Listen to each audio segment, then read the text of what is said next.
Long, long ago, fado, there was this thing called work. Now, of course, we all know what work is. But in the old days, work was not just a thing you did. Work was a place that you would go. If you had a job, you had to go to work. Most people would work in the city, and they had to travel into the city every single day to all work in the same place. And it didn't matter what your job was, no matter how much money you made, you had to do this. And it was traditional at that time for everyone to work the same hours every day. They would all start at 9 and finish at 5. And so what would happen was everybody who had a job would be coming into the city at the same time every day. And they'd all be leaving at the same time every day. And so the roads into the city were always clogged with traffic in the hour leading up to 9. And the roads out of the city were always clogged in the hour after 5. And people used to do this every day, and it was like as if there was a flood and all the rubbish was caught in the river and it was going downstream until it got to a bridge, and there it would be trapped. All those cars were on the road every single day, the same people getting stuck in the same places. And they all thought that this was perfectly normal. Of course, they complained about it. They said, "Oh, we should fix this. We should make wider roads," they said. "Oh, geez, we should make more roads," they said. "Oh, we should make some people take the buses instead," they said. But not one of them, not one man jack, ever said, "What if we all worked different times?" Except there was one man who did one time, and he was taken out and shot, and he was buried in an unmarked grave under the Elysium. Now, if you didn't want to take the car, you could always take the bus.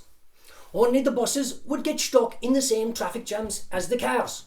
And the only people who took buses were poor people and the elderly. And if you didn't want to take the bus, you could always cycle or you could walk.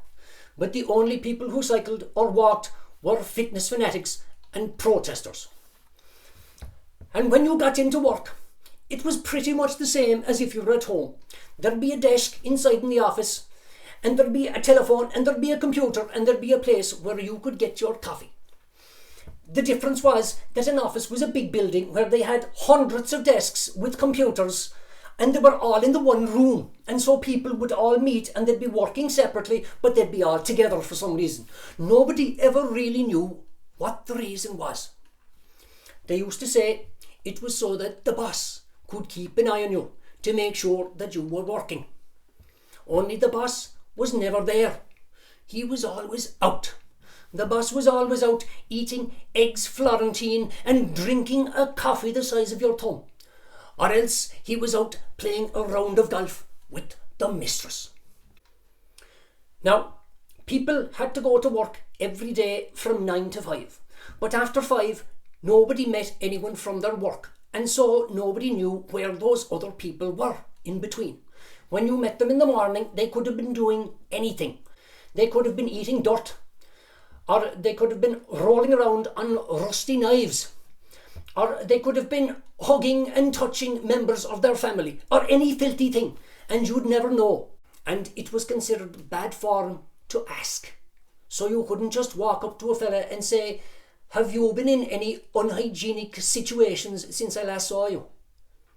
And it was also considered bad form to take samples of people's hair, skin or blood and test them in laboratory conditions to see if they contained any diseases. And if you thought that you had a disease yourself, you were only allowed to stay home 5 days in the entire year. And the reason was you weren't allowed to stay away from work to protect other people, and you weren't allowed to stay home in order to preserve your own health so you'd get better quicker. And you weren't allowed to stay home because somebody else in the office was sick. You couldn't phone up and say, "I'm staying away today because Jimmy is ill." Oh no, that wasn't allowed. You were only allowed to stay home if you were physically incapable of coming in yourself to do your day's work. So if you rang up the boss in the morning and you said, "Boss, I've got tentacles growing out of my back," he'd say to you, "Well, can you come into work?" And if you said yeah, he'd say, well, come in so. And that was that. And that was a given. And there were diseases that would just do the rounds and they'd go through the whole office. And every winter, people would get the same diseases, and you'd either catch them at home and bring them into the office, or you'd catch them in the office and you'd bring them home to your family, and everyone would get them. And in the spring, some people would still be alive and some people would be dead. And they'd say, well, there wasn't much we could do about that now, was there? And this state of madness was so ingrained in people's minds that the most time people took off work was for hangovers, even though a hangover isn't something that you can actually pass on to another fella at all. But still, that was the main reason people were calling in sick. And this was so accepted that poor old Jimmy could be at home in his bed, dying from spongiform encephalitis. And everyone in the office would say, Sir Jesus, that sounds like a great weekend. That's true now.